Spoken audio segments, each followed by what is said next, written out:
You would not believe how glad I am to have this opportunity to talk to y'all today. It's been a really rough week, and I need to talk. Doing these podcasts makes me happy, so I'm glad to be here. Getting off to a little awkward start though, I see.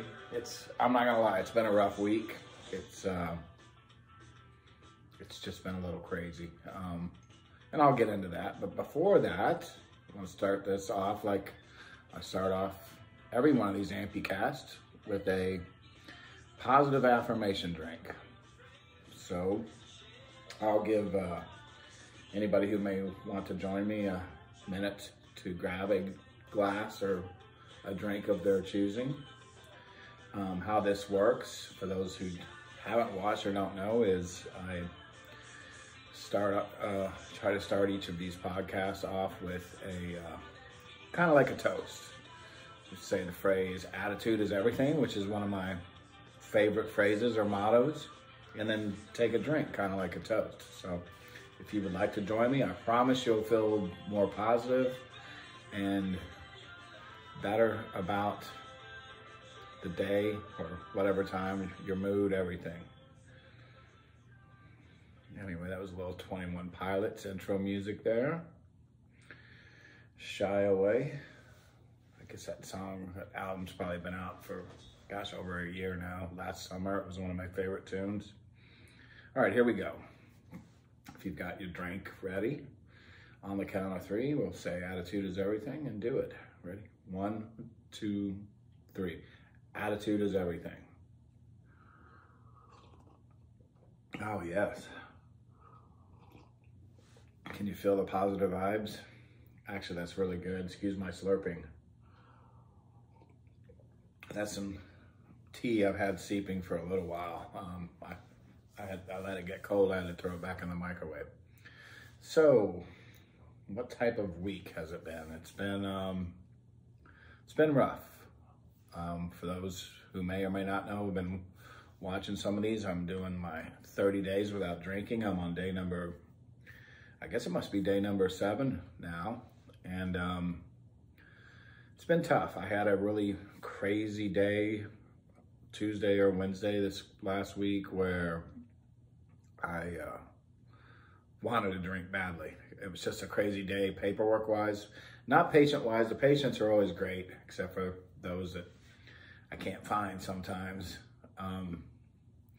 But most of the time, I love meeting with people and patients, but paperwork and all that other monotonous stuff that comes with doing what I do can be a little, it's my least favorite part of the thing. It's necessary evil to help people out, to help them get a prosthetic.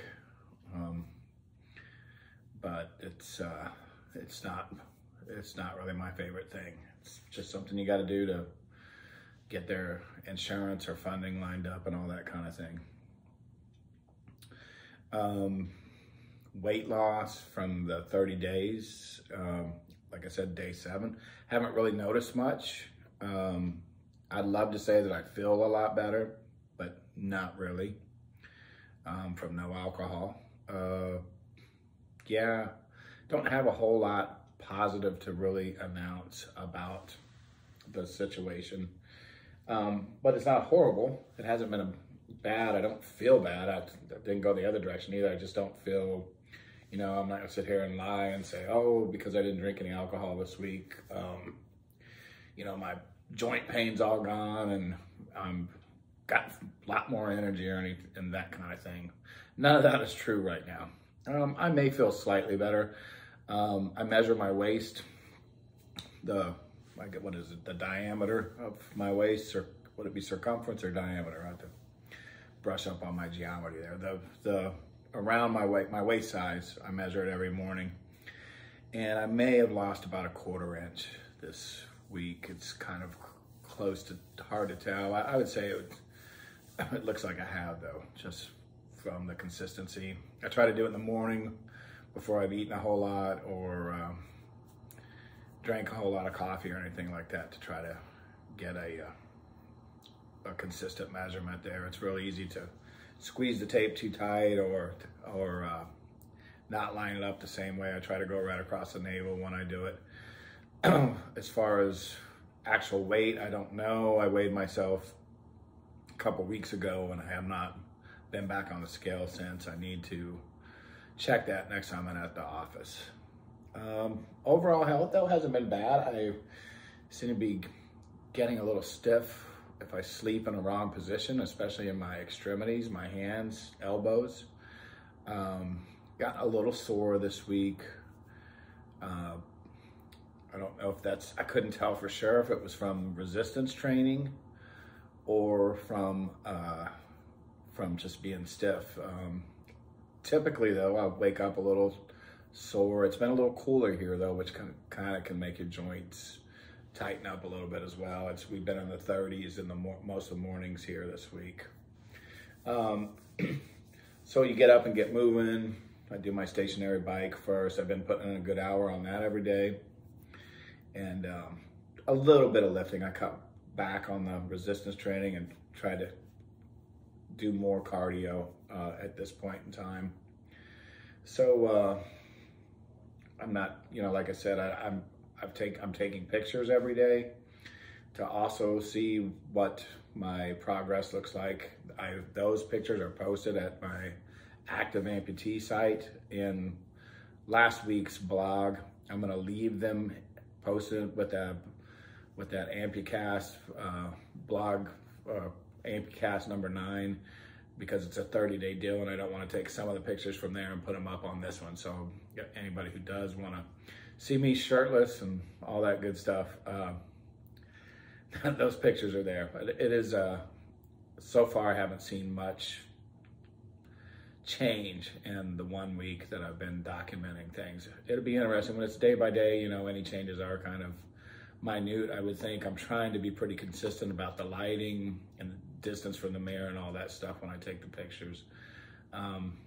Not anything dramatically different that I've noticed right now at this time.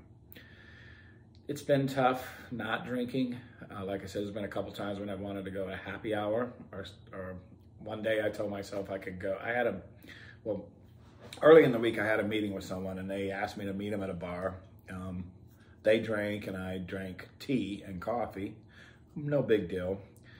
And then one night I was gonna go, one of my favorite places I go to has a wing night and a burger night that are both pretty affordable, and I was running late coming in and I was like, oh, maybe I'll go there and eat and I won't drink. And I was like, probably a bad idea. So I just didn't do it. So that's that with the drinking and the progress on that. Like I said, the working out, I've stepped up the cardio to a full hour every morning, time permitted. And then a little bit of cutting back on the lifting some, just because I don't have 2 hours in the morning to spend working out. I attempted to change my wake up time in the morning. I've gotten up at 4:30, probably 3 of the last 5 days of the week. A couple days I just couldn't do it. I had to hit snooze. And I've been going to bed pretty early, as you can imagine, when you get up that early. The goal has been to get up enough time to work out and still get out the door and get back home at a decent hour. Let's see. I wasn't really going to talk about this because it's been all over the news, but I do want to say one thing about what I see going on with some of these social media things. I don't care what your viewpoint is, what your politics are. I think it's a bad idea to try to shut people down and stop them from posting or publishing content. I'll never agree with that, no matter whether it's Alex Jones or Black Lives Matter or whoever it is. It doesn't matter which side on it. I think more information is better. I know some people talk about disinformation. I think that's a big insult to people. I think people can consume all kinds of information and make their own decisions. I mean, we've grown up our whole life listening to fairy tales, which obviously aren't true when we were young kids, nursery rhymes. I I had lots of friends that got into role-playing games like Dungeons and Dragons and stuff like that, which is a lot of fantasy. Movies where there's a lot of violence and shoot 'em up, blow stuff up. Harry Potter, all the people that read the books there. I could go on and on about, you know, bands, some of them that had satanic overtones when I was growing up, some of them nowadays that do. I've changed my attitude a lot on that. I don't think it's healthy maybe for kids to be totally entrenched within it, some of that stuff. But I don't think it's a good idea to restrict it. I think too much of anything can be bad for you. I mean, Alex Jones is one of my favorite examples. I'm from Austin, Texas, which is where Alex is based out of. I remember when he had his cable show before he was on the radio and all that there. They used to have a lot of local cable, and it was fun to watch. It was, I mean, I think anyone with a decent head on their shoulders could watch that or anything else and be able to decide what's facts and what's not. And I was being, I mean, Alex Jones has not been too far off on a lot of things that CNN and other news stations have. Some, you know, I could name so many things this last year that people were banned from, like, saying anything about cloth mask in particular. You know, 3 months ago that would have got you banned. Now it's fact that they don't work that well, and people are talking about it, including the CDC. It's starting to look like, you know, that the vaccines aren't, well, it's starting to look like it's becoming very apparent that the vaccines are not protecting people from the virus as well as advertised originally, especially the latest variants. Once again, I'm not saying that it's not better if you don't have it. I don't know about mandating it and forcing people to take it. That sounds very un-American to me, but that's just my humble opinion. I don't think anybody should be forced to do anything. I think it should be personal choice, and especially at this point, the risk, it's not like, you know, the big argument was before, well, if you don't get it, you're putting other people in danger. Well, that's becoming less and less evident that that's the fact. And without getting too far off on a tangent, it looks to me like, unfortunately, big money, big pharma, and other things may be influencing some of these decisions that our government is making. Like I said, there's been a lot of things that were called total facts. The mask, like I was saying before, the, you know, lockdowns, all that stuff that did not seem to have the purpose. The government's done a terrible job at sharing factual information to us and then not fixing it when they do, and purposely lying a couple times too about some things because they were worried about people overreacting. So they were doing it for our own protection. Once again, I think it's a big insult. So, you know, QAnon, Dungeons and Dragons, Joe Rogan, Spotify. I think people should be allowed to watch whatever they want and believe whatever they want. And that's just how it is. You know, I think people should be allowed to make their own decisions for themselves. May or may not agree with a lot of that stuff, but who am I to say what's right or wrong? And I thought that that's what this country was founded on. I don't know when it became unpopular to question authority or to question something. All this, the science is settled stuff. Science is not like that at all. Science is always retesting and rechecking results and questioning things, being skeptical, being a critical thinker. And for whatever reason, anyone who wants to be like that now all of a sudden is getting cast in a very dark light. They're calling them a lot of names. Anyways, I will get off that subject. Like I said, there's been plenty of it in the news, but it has been a little disheartening to see the movements and the way to take some people out. If you don't like it, don't watch it. That's, it's been going on since I was a kid. They tried to censor music, ban certain music when I was a kid, and now here it is with other types of entertainment. And the government's getting involved with it as well, which I think is crazy, because now you really are getting into some censorship issues. The government actually, it appears, is directing some of these social media companies to put pressure on some viewpoints they don't agree with. And that's very dangerous, if you're asking me, because different people are in charge of the government at different times. So it depends on what the current administration believes in, why they're in office, or doesn't like why they're in office, where they could try to influence that. And it's just not healthy, no matter which side it comes from. It's kind of ironic to me that some of these older artists that came from the hippie, free love, anti-government era, the 60s, and baby boomers for the most part, are all of a sudden now they think it's okay to spy on people, it's okay to shut people down.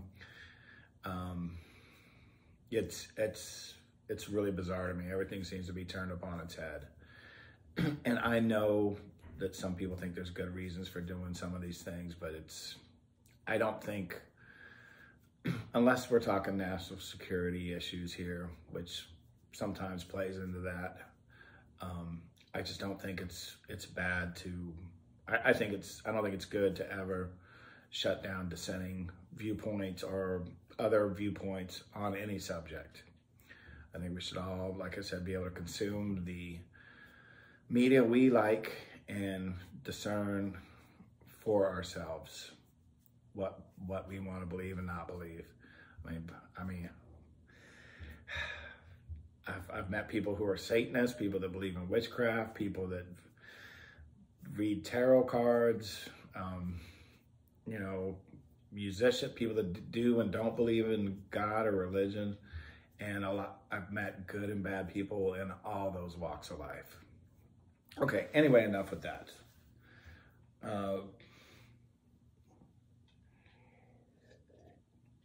I didn't really feel, I'm sorry I even brought that up. It's just been something that I've been seeing play back and forth for quite a while, actually, since a certain individual got into, it's been going on longer, but it became very more obvious when a certain individual became president. And it just seemed to have gotten worse. I was hoping that a good thing out of what happened with this latest set of elections and stuff was that maybe some of these crazy censorship stuff was gonna go, that we were gonna go back to more normal times. It's no surprise to me at all that the FBI and other intelligence agents have lied to us over the last few years. They've lied to us since before I was born about a lot of stuff. I guess the most shocking thing about it is how blatant it is and how in your face it is now. Anyways, I did say I was going to stop talking about it, so I will. I apologize for those who aren't into any of that stuff. I just would encourage all of us to be critical thinkers and really, well, just think for yourself the best that you can, and try not to, just because you hear it on a news station or something like that, or a website or anything else, not be skeptical. Do your research. You can hear the same story on two different mainstream news channels, and depending on who's covering it, it's a different story, totally. Anyway, I know I keep saying I'm going to stop talking about that, so I will.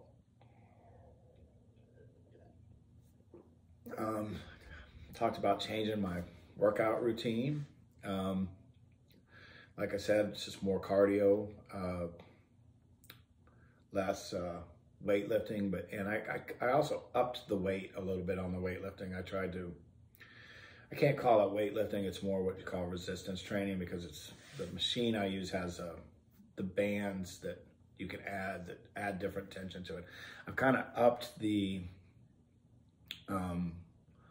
lowered the reps and upped the resistance on some of the sets.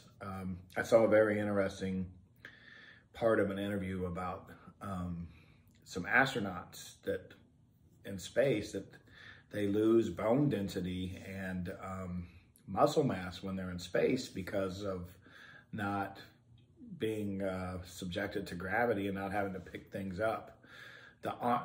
For most of the astronauts, it looks like their upper body stays pretty fit because they use their arms to move around so much while they're up in space to push themselves from one point to another. What happens is they lose a lot of body mass in their legs, though, and that sort of thing. And they've done some studies. Obviously, they use resistance training there because weights wouldn't be pointless, but they definitely don't work as well as they do in some place where you have gravity. And they found that to keep more of the muscle mass and stop the degeneration of bone and stuff like that, that actually heavier resistance and lower reps seems to work better than high reps, which is interesting on itself. So I wanted to try to incorporate a little bit of that because as I've gotten older and even now, even though I've added resistance, I've done a lot more reps when doing my upper body training and stuff like that. Just because I don't want to be putting as much strain on some of my joints and stuff like that. But from what I saw from that interview, it looked like it may not be a bad idea to at least up some of that to kind of challenge those areas of your body, your joints and stuff to help stop them from getting atrophy and losing density. So I thought that was kind of interesting. My power went out last night again. My power's gone out on me twice since I've lived here, and it's happened both times when it's been cold out. That's good stuff. It's kind of last time it went out, it was the whole area around here. Last night I had my stove going. I was doing something in the microwave when I turned on the heater because it was getting chilly, and the power went out. And it felt like a breaker had been thrown, but I went to my breaker box and up here in my apartment and all the breakers were fine. None of them been tripped. So I called, or I didn't call, there's an app for the power company. They said it indicated that my power wasn't out, but you can still file a report. And then I had a text or something come back on the app saying that my power should be on in 4 hours. It was pretty cold, but I had been running the heat, so it wasn't too bad. I just bundled up, kind of was falling in and out of sleep because this was later in the evening. And then woke up with it very cold, no power. Looked at the app, it said that your power is on or it's been turned on is the way I read it. So I reported it again through the app. About an hour after that, I got a phone call, and it was somebody from the electric company. And the guy was like, look, it looks like your power's on. I think you have a breaker outside that might have been thrown. And I was like, oh yeah, that's possible, man. I may have overloaded the system. I was just kind of surprised that it didn't throw breakers in here. So I get dressed. This nice guy stays on the phone with me.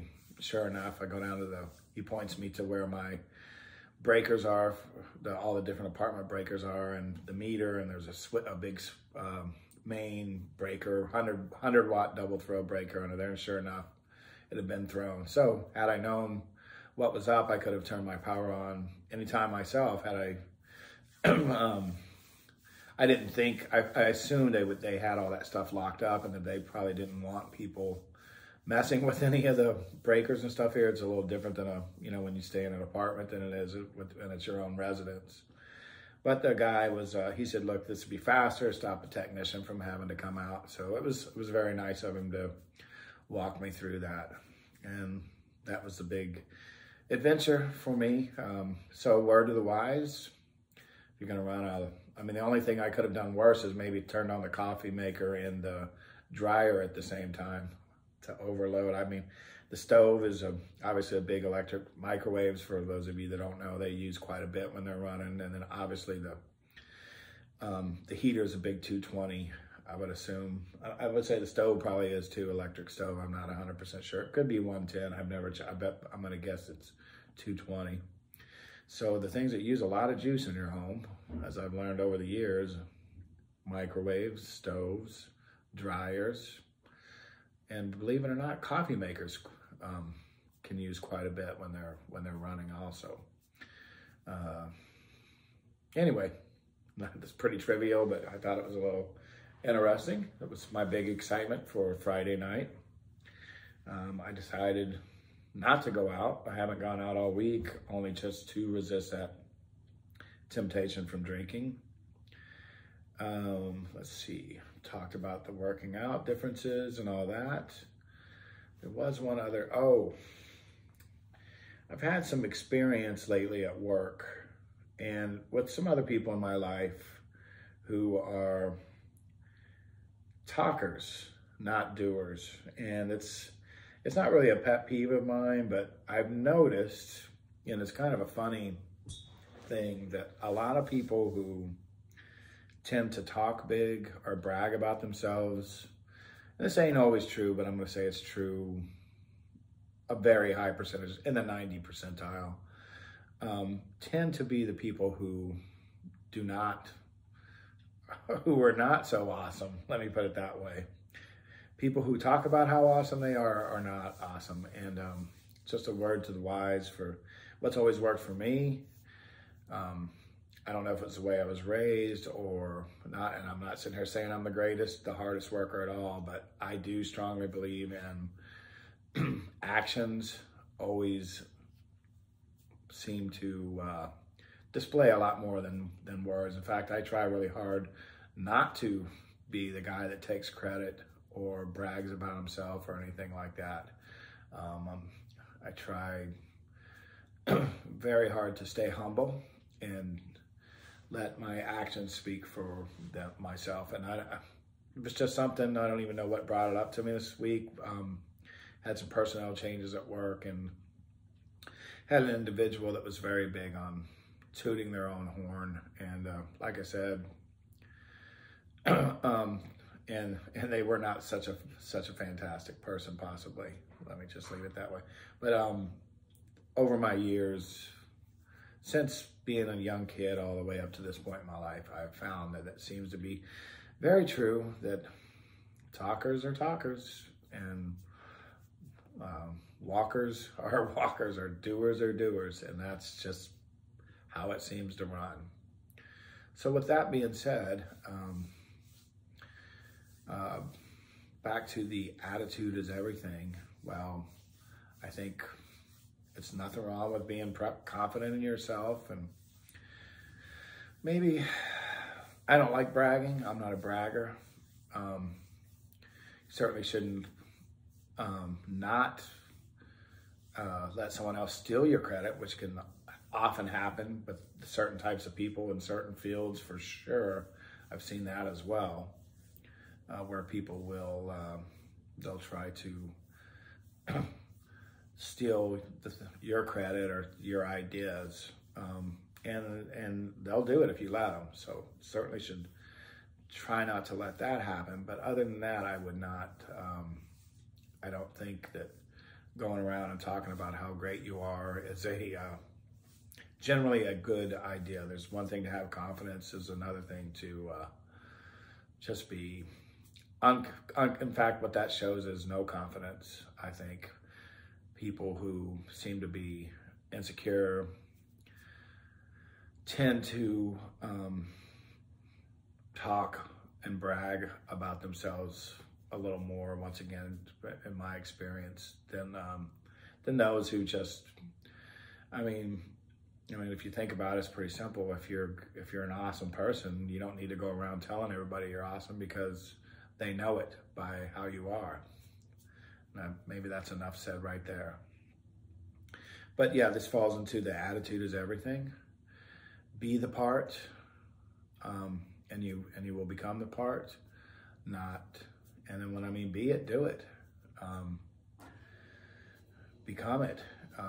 And you don't have to, everything doesn't have to be original. We all get our ideas and our inspirations from other people. I definitely would not recommend getting everything from one person because, once again, you're kind of locked into just a one point of view. You should study the greatest at a lot of different things in whatever field you're interested in, and look at all the different things that makes them, these individuals, great at what they do, and then you see things that you like or you feel like you can duplicate or learn from, use them, make them your own. That's what's probably driven me the most nuts about all this social media stuff is a lot of these folks out here that create content, whether it's music, podcasts, or whatever else, they're all borrowing ideas and exchanging ideas with each other all the time. And I think a lot of these people agree more with each other than they don't. They just, for whatever reason, a wedge issue comes up and it's time to go out and get somebody. It's somebody becomes too popular, people become haters and they want to get rid of them. Or they become too powerful and they're on the opposite side of your political beliefs, and you gotta shut them down. I think that some of the news companies this week said it best. I saw it several times. I won't name the person's name, but they're like, they believe him more than they believe us. Well, when you've spent your last 4 or 5 years, if not longer, lying about stuff, not correcting yourself, purposely hiding things and not reporting on them, or only giving one point of view on them, what do you think is going to happen to your credibility? And that goes for both sides. It's funny how I circle back to this subject, isn't it? I kind of said I would talk just a little bit about it, and it's obviously something that got under my skin. It's been under there for a while, but this week it's become more irritating for whatever reason. I just think it's horrible to try to destroy people. The person I hate the worst, I would never want them banned from or canceled in our culture, and that just seems to be happening more and more for stupider and stupider reasons. I don't get it. I wouldn't want to do that to my worst enemy, and I certainly wouldn't want to wish ill health or ill fate for someone that I don't like either. I might say that's what they get, depending on what their attitude in life is about and how they treat other people, but I certainly wouldn't wish anything like that on anybody else. And for those that do feel that way about other people and make a public thing out of it even worse, I just don't understand that. I think we're all doing the best we can. None of us knows what the other one is going through in our lives. And we've got a lot of different viewpoints, a lot of different feelings, a lot of different things we're passionate about. No one can put themselves in your shoes and vice versa. So I think that it's always a good idea to try to be respectful of other people, and even if you can't stand them, none of us are better than anybody else. And that's all I really have to say this week, I think. I am sorry to have leaned so much into one subject, but we're going to see how the 30 days thing keeps going up. Maybe that's part of the reason why I've been talking like this. Maybe I'm just a little irritated in general from cutting back on the alcohol. It's been challenging, I'll say that, but it hasn't been as hard as it could have been. There's certainly no physical addictions or anything like that. It's really more of a mind game at this point, and just trying to reorganize some priorities in my life. I tell you what, one thing has been pretty surprising about this is I've been getting a lot of sleep, and I think I was fighting off some stuff there for a little while. I felt like I was getting sick at one point, but I think a lot of it has also been just I'm behind on rest and stuff. I've been burning it hard. Before I left Florida to come out here to Louisiana, I was already I live life hard. I work hard, and I go out and party hard, and I tend to the old saying, burn the candle from both sides, and that sort of thing. But it's been kind of nice just being a little bit more of a homebody and actually getting some rest, and not being in a hurry as much as normal. It's going to be interesting. I haven't done it yet. I think I'm going to start checking my blood pressure again. It was really high at one point, and I was checking it regularly, and then I was like, it's not going down. I'm just going to ignore it, which is one of the worst ideas you could probably do. Typical guy, maybe to some degree, but I may get back to checking that just to see if there has been a little bit of a difference here in another week or so. Like I said, physically, I don't think I feel better, but mentally, I do feel a little more, at the very least, relaxed. So we'll see how it goes. I will check in with you next week. I love this opportunity to do these AmpuCast, as I'm calling them now, and share ideas and thoughts with you. So thank you for those of you that are watching. You can always leave me a comment on YouTube or at my Active Amputee website. And you can always email me also at ty_s_wilson@yahoo.com. I'd love to hear from any of you about any subject or any ideas. Like I said, I'm a big music fan. I'm always interested in being turned on to new bands or new types of music. So I hope everybody's having a great and warm. I think it looks like most of the country's getting hammered for the most part with bad weather.